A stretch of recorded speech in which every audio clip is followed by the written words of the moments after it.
Jadi perkenalkan dulu mungkin saya Winton, saya adalah Country Marketing Lead untuk Meta di Indonesia. Jadi sebenarnya tugas saya ini adalah salah satunya membantu teman-teman advertiser semua untuk tahu apa sih insight-insight terbaru yang ada di platform Meta, apa aja opportunity yang kira-kira bisa dipegang oleh teman-teman advertiser, dan apa sih best practice dari semua solusi-solusi periklanan yang ada di platform kami, sehingga teman-teman bisa memaksimalkan performa dari campaign yang dilakukan seperti itu. Nah di sesi breakout 2 ini kita akan fokus ngomongin business messaging. Mungkin saya mau cek dulu di sini deh udah pakai solusi business messaging dulu, baik itu paid messaging atau iklan yang mengarahkan ke WhatsApp. Nah, kalian udah ada beberapa pakai, mungkin beberapa masih belum penasaran seperti apa gitu ya solusi ini. Kita akan share selama kurang lebih 2 jam ke depan. Saya dan teman-teman akan sharing, mulai dari saya dulu akan share sebenarnya apa nih insight-insight terbaru tentang penggunaan konsumen di platform mereka. Dan terutama adalah sebentar lagi ini ada momen yang sangat penting, momen yang kayaknya jadi salah satu momen paling penting buat advertiser sekarang, momennya belanja orang-orang di Indonesia, yaitu Mega Sales Day. Atau mungkin teman-teman tahunya 88, 99, 10, seperti itu. It's a huge commerce moment buat orang-orang di Indonesia. Apa sih insight-nya dari momen-momen ini? Yang pertama saya pengen kasih tahu teman-teman bahwa mungkin double dates ini udah kejadian bertahun-tahun, tapi ternyata growth-nya itu masih kencang ya. Bahkan sekarang kalau kita lihat dari berbagai macam marketplace itu udah hampirnya tiap bulan selalu ada ya double date gitu. Kalau dulu mungkin gedenya double date cuma ada di 10-10, 11-11, 12-12 gitu. Sekarang enggak. Sekarang bahkan secara konsumen pun mereka udah mempersiapkan spending dan sudah spending jauh lebih awal. Dari mulai 88 mereka udah benar-benar yakin apa aja nih kira-kira temanya dan promonya akan dikeluarkan. Yes. So it's a huge commerce moment. Ini akan jadi opportunity yang penting banget buat teman-teman advertisers. What's important adalah ternyata memang kayak tadi saya bilang orang-orang tuh udah planning sebenarnya. Mereka udah tahu nih nanti kira-kira di Dazzle Cash Planner mereka mau belanja apa. Jadi mereka tuh udah sangat menunggu berhitung bisnis standar. Hampir 8 dari 10 shopper di Indonesia itu sangat menunggu momen Mega Sales Days dan ternyata behavior-nya sama dengan pengguna Meta.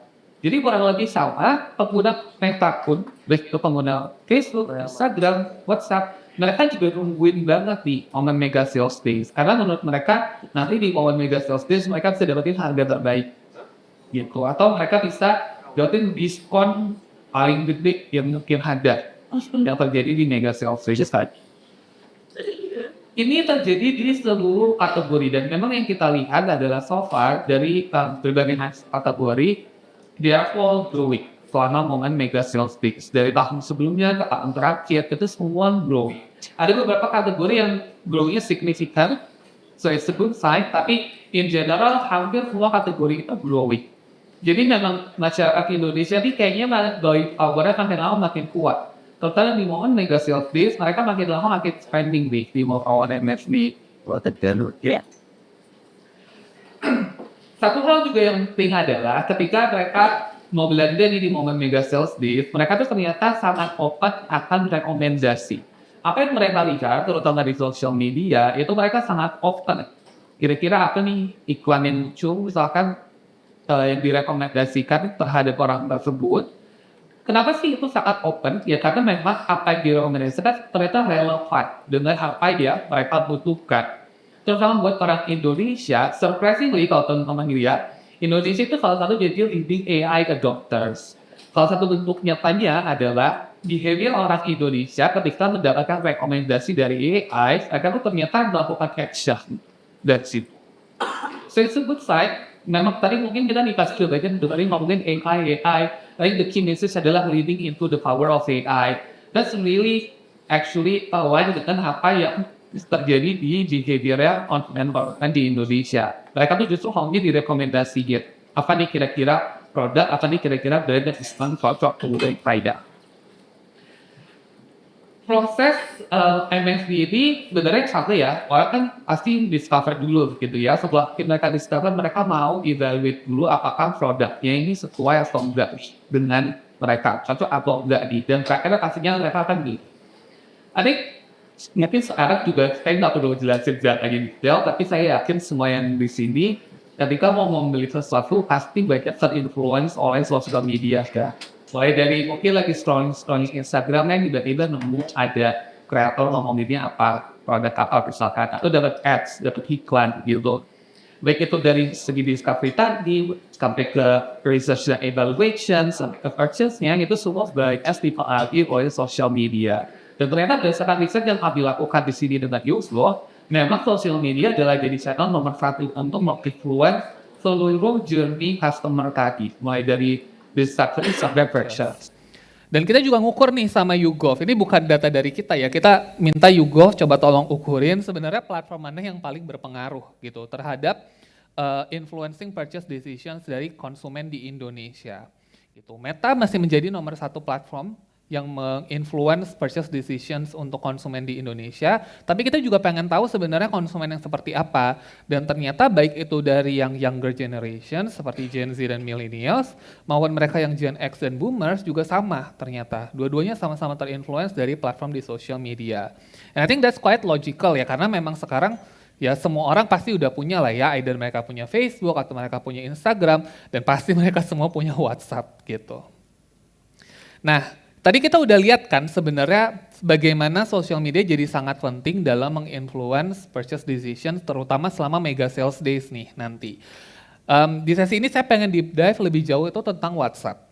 Gitu. Karena mungkin kalau selama ini MSD udah banyak lah ya Instagram, Facebook, saya rasa semua sudah cukup aware. But then how WhatsApp can help businesses to really unlock the opportunity when it comes to mega sales days. Untuk orang Indonesia, they love messaging a business. Ini kalau mungkin teman-teman udah datang ke beberapa summit kami sebelumnya, baik itu Meta Marketing Summit atau WhatsApp Business Summit, kita selalu bilang bahwa Indonesians love messaging a business. Buat orang Indonesia, messaging a business itu hal yang sangat fundamental. Sekarang saya mau nanya dong, kalau ada teman-teman yang beli sesuatu, misalkan teman-teman lihat di Instagram, oh ada toko jualan bunga misalkan ya gitu. Udah ada nih penjelasannya di postnya jelas segala macam. Masih ada nggak sih yang tetap ngechat dulu? Ini stoknya ada atau enggak? Atau bahkan kita nggak usah deh ke e-commerce deh ya. Kita lihat e-commerce. Bisa nih dimasukin add to cart. Masih ngechat nggak ada stoknya atau enggak? Ya, itu memang udah jadi kebiasaan orang Indonesia untuk ngechat ke bisnis gitu. Jadi itu hal yang sangat fundamental untuk bisnisnya sekarang itu gimana caranya bisa jalin koneksi dengan customer lewat messaging tadi gitu. Kenapa itu jadi hal yang penting? Karena orang Indonesia tuh ngerasa lebih personal aja gitu loh. Oh ini saya beneran ngechat dengan orang beneran, ada orang nih di balik bisnis ini, so it's legit. Ini bisnisnya beneran nih gitu. Dari hal sesimpel itu dulu. Buat orang Indonesia itu mereka saya bisa bilang, saya mau bilang sudah pasti, tapi kita mungkin bilangnya oke, 8 dari 10 orang Indonesia itu message a business during mega sales days. Jadi kalau misalkan di sini ada 10 orang, at least 8 orang tuh pasti ngechat bisnis ketika kemarin momen mega sales days, baik itu untuk macam-macam, nanyain stok, nanyain tentang product features, dan berbagai macam. Ya kalau ngomongin message a business, I think WhatsApp pasti menjadi salah satu platform yang sangat penting gitu ya, karena banyak sekali businesses yang sekarang sudah ada di WhatsApp, baik itu secara organik atau menggunakan paid solutions kami. Tapi mungkin saya mau highlight, ini menurut saya data yang sangat penting ketika saya run through ini dengan YouGov. Ini beberapa use cases mereka pakai WhatsApp untuk apa sih? Maksudnya konsumen ketika ngechat ke bisnis itu mereka tuh ngelakuin apa? Customer inquiries, tracking order, order management. Ini interesting karena ternyata banyak sekali use cases utility yang dipakai. Jadi mereka tuh pengen bisa chat ke bisnis untuk make sure proses pembelian mereka itu aman. Oh jelas nih barangnya udah di mana. Oh oke, saya harus bayarnya kemana segala macam. Itu ada semua di dalam WhatsApp. Satu hal lagi yang mau saya highlight adalah Kita bisa lihat perbandingannya dari survei kami di MSD terakhir kemarin dengan sebelumnya. Peningkatannya sangat signifikan, 11 percentage point, 16 percentage point. Ini menunjukkan bahwa memang messaging a business jadi hal yang semakin lama semakin lumrah untuk orang-orang di Indonesia. Kenapa itu jadi hal yang penting? Karena buat orang Indonesia, mereka expect bisa dapat respon dari bisnis itu cepat. Which means kalau mereka ngechat itu cepat lah ya, daripada calling nunggu dulu berapa detik gitu. Tapi kalau buat ngechat, they just chat and then there's always a reply. Gitu. Terus mereka juga ngerasa bahwa, oh ini gampang banget, mereka justru ngerasa lebih pede ketika bisa ngechat dengan bisnis karena rasanya ya kayak ngechat biasa aja gitu. Kalau ngechat bisnis juga kan ini stoknya masih ada, sesimpel itu kan. Gitu. Instead of calling mungkin ada sedikit awkward kali ya, gitu harus ngomongnya apa segala macam. Sementara kalau chatting ya kayak chatting biasa aja ke teman atau ke keluarga. Buat pengguna-pengguna WhatsApp, what's also interesting adalah mereka ternyata mereka pastinya sangat aktif untuk messaging a business. Jadi buat pengguna WhatsApp, kalau mereka bisa nemu bisnisnya ada di WhatsApp, ada options untuk mereka ngechat dengan bisnis ke WhatsApp, they would do that. They would always prefer that. Karena memang platformnya ya platform yang biasa mereka pakai. Seperti itu. Tapi yang paling penting adalah, kalau tadi di awal saya sempat highlight, ternyata orang Indonesia itu sangat open terhadap AI ya. Semua feature-feature yang ada AI-nya ternyata mereka mau menggunakan, mau mencoba. Itu ternyata hal yang sama terjadi ketika messaging a business on WhatsApp.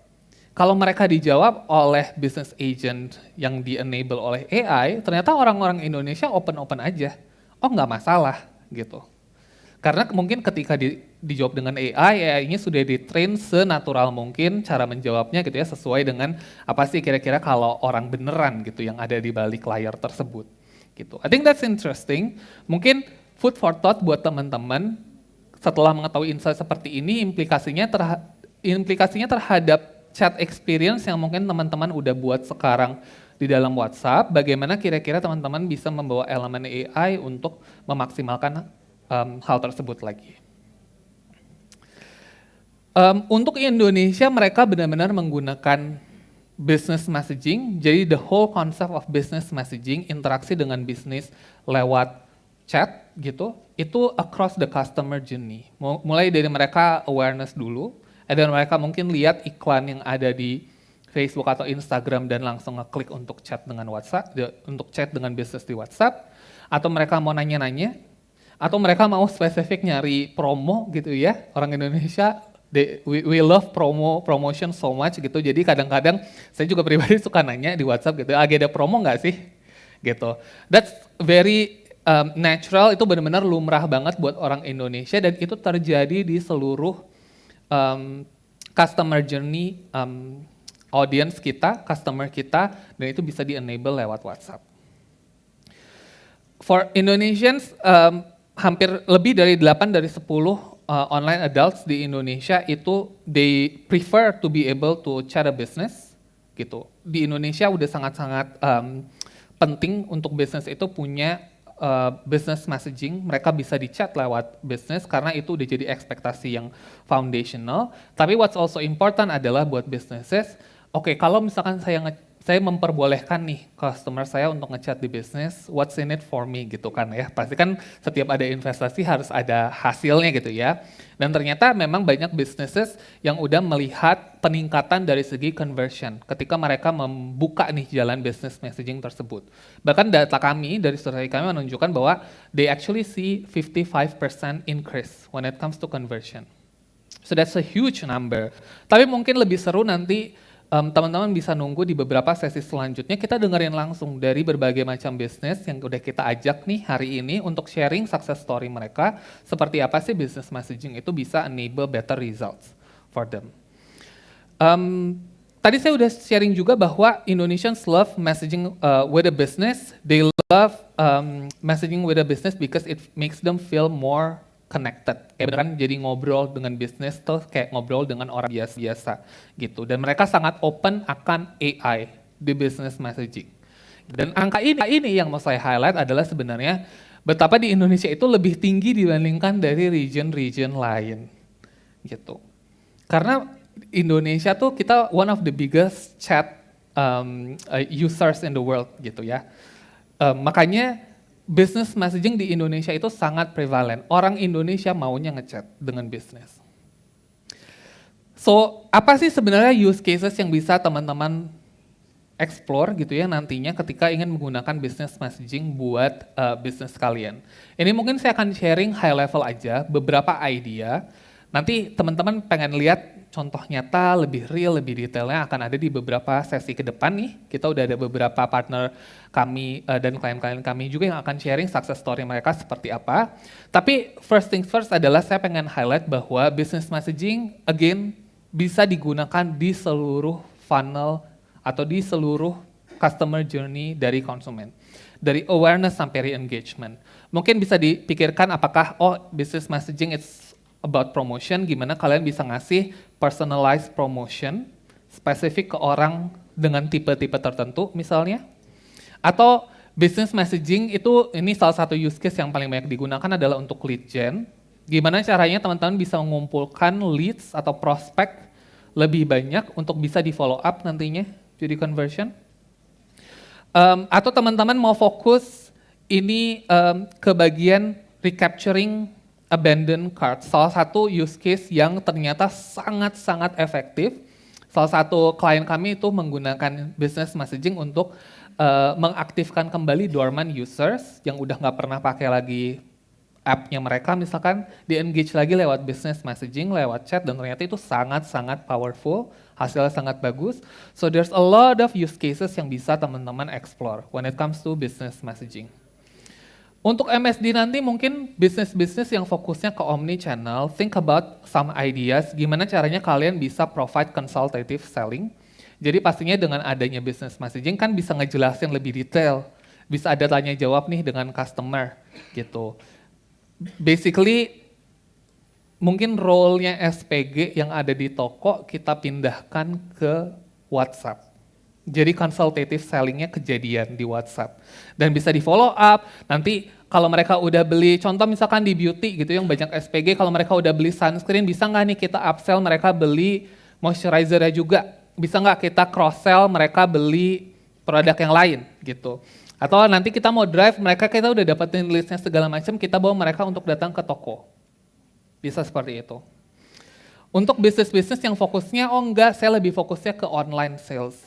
Think about gimana caranya di satu chat experience tadi itu bisa dimaksimalkan mulai dengan ngasih penjelasan gitu ya, produknya apa, servicesnya apa, bisa di cross-sell dan upsell ke berbagai macam portfolio yang lain gitu. Sampai mungkin kayak tadi yang saya ceritain, kalau mereka udah masukin cart nih ternyata, tapi kok belum check out ya, gitu. Di-engage lagi lewat WhatsApp, di-remind lagi, gitu. Bahkan salah satu use case adalah mereka udah masukin cart, mereka belum check out, kita kasih promo deh khusus buat audience yang belum benar-benar convert nih, kita kasih promonya lewat WhatsApp, so then mereka benar-benar jadinya convert, gitu.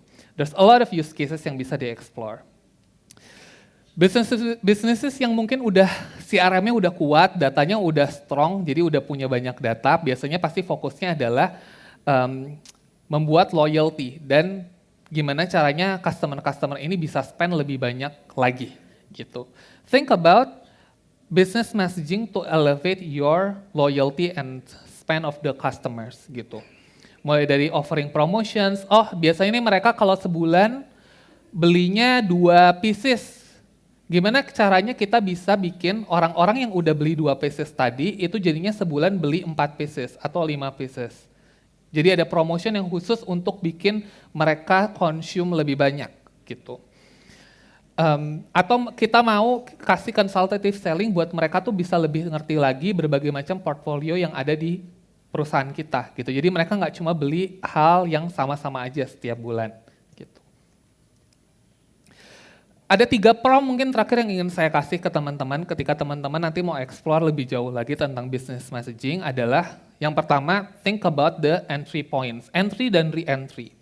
Teman-teman mau bawa orang ke WhatsApp itu datangnya dari mana? Bisa dari iklan, banyak sekali businesses terutama mungkin SMB yang udah naruh QR code ada di packaging mereka. Karena kan gampang ya, oh ini saya beli barang, oh saya ternyata bisa nih ngechat sama bisnisnya gitu. Tinggal scan QR code langsung dibawa ke WhatsApp.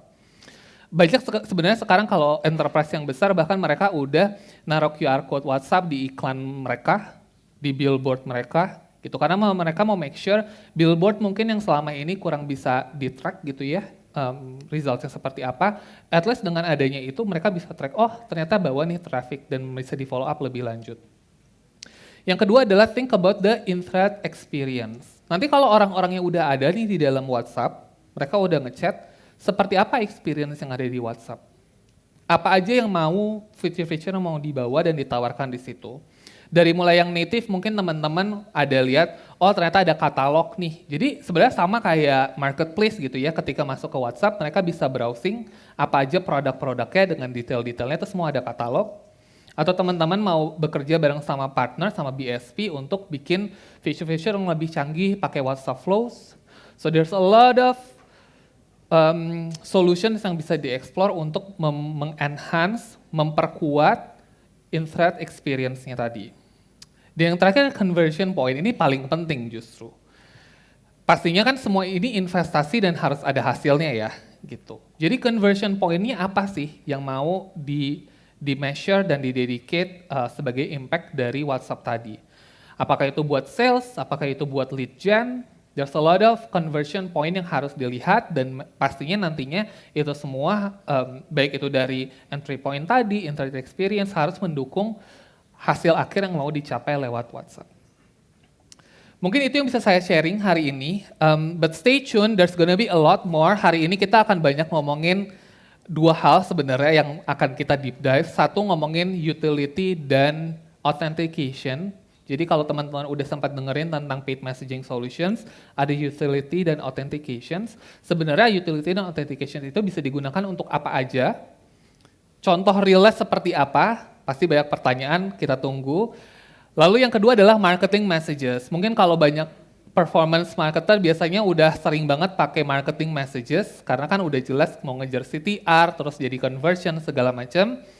What's new dari marketing messages? Stay tune. Dan terakhir nanti di paling akhir kita ada dua partner kami yang akan sharing solusi terbaru dari mereka. Solusinya ini mungkin bisa langsung di-connect dan dicoba karena it's a bit of a plug and play type of solution. Jadi stay tune. Sekian dari saya, semoga hari ini banyak insights yang bisa kami bagikan ke teman-teman semua. Terima kasih.